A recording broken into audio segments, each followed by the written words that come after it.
നമസ്തേ. നിങ്ങൾ ഒരിക്കലെങ്കിലും ചിന്തിച്ചിട്ടുണ്ടോ, കഴിവുള്ള ആളുകൾ പോലും എന്തുകൊണ്ട് ചിലപ്പോൾ തോൽക്കുന്നു? വലിയ വിദ്യാഭ്യാസം, വലിയ സമ്പത്ത്, വലിയ പിന്തുണ എല്ലാം ഉണ്ടായിട്ടും ചിലർ വിജയിക്കാതെ പോകുന്നു. 5000 വർഷങ്ങൾക്ക് മുൻപ് കുരുക്ഷേത്ര യുദ്ധഭൂമിയിലും ഇതേ ചോദ്യം ഉയർന്നിരുന്നു. ദുര്യോധനൻ തന്റെ സൈന്യത്തിലെ ഏറ്റവും ശക്തരായ യോദ്ധാക്കളുടെ പേരുകൾ പറയാൻ തുടങ്ങുന്നു. പക്ഷേ ദുര്യോധനൻ പറയുന്ന ആദ്യ പേര് ആരുടേതാണ്? ഭീഷ്മർ. എന്തുകൊണ്ടാണ് ഭീഷ്മരെ ആദ്യം പറഞ്ഞത്? ഇതിന്റെ പിന്നിൽ ഒരു ആഴമുള്ള ജീവിത പാഠമുണ്ട്. ഇന്ന് നമുക്ക് ഭഗവത്ഗീത അധ്യായം 1 ശ്ലോകം 8 ആഴത്തിൽ പഠിക്കാം.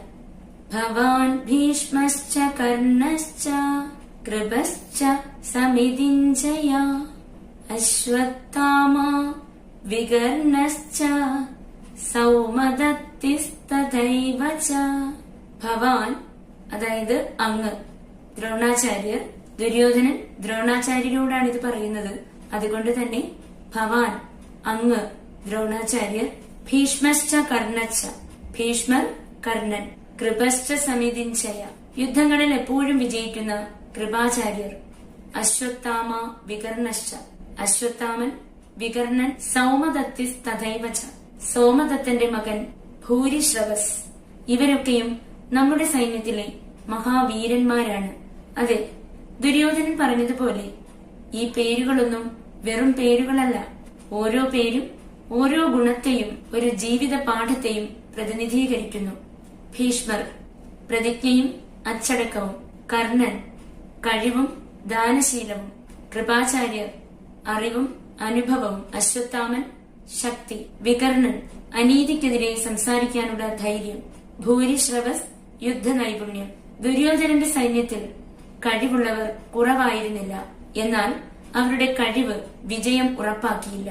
ഭീഷ്മരും കർണനും അതുല്യരായിരുന്നു. പക്ഷേ അവർ ധർമ്മത്തിന്റെ പക്ഷത്തായിരുന്നില്ല.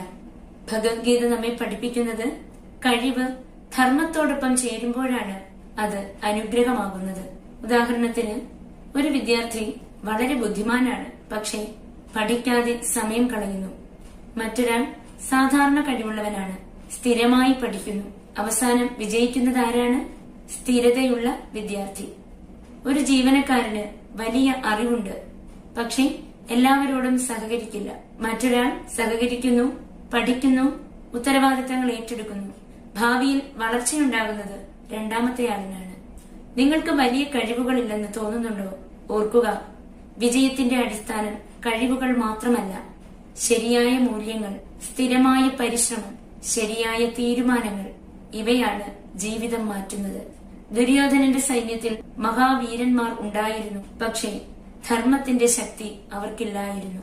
ഭഗവത്ഗീത നമ്മെ പഠിപ്പിക്കുന്നത് കഴിവ് നിങ്ങളെ ഉയർത്തും, ധർമ്മം നിങ്ങളെ നിലനിർത്തും. ഹേ കൃഷ്ണ, ഞങ്ങൾക്ക് കഴിവ് മാത്രമല്ല, ശരിയായ വിവേകവും ധർമ്മബോധവും തരേണമേ. ഞങ്ങളുടെ അറിവും ശക്തിയും നല്ല കാര്യങ്ങൾക്കായി ഉപയോഗിക്കാൻ അനുഗ്രഹിക്കണമേ. ഹരി ഓം തത്സത്. നന്ദി.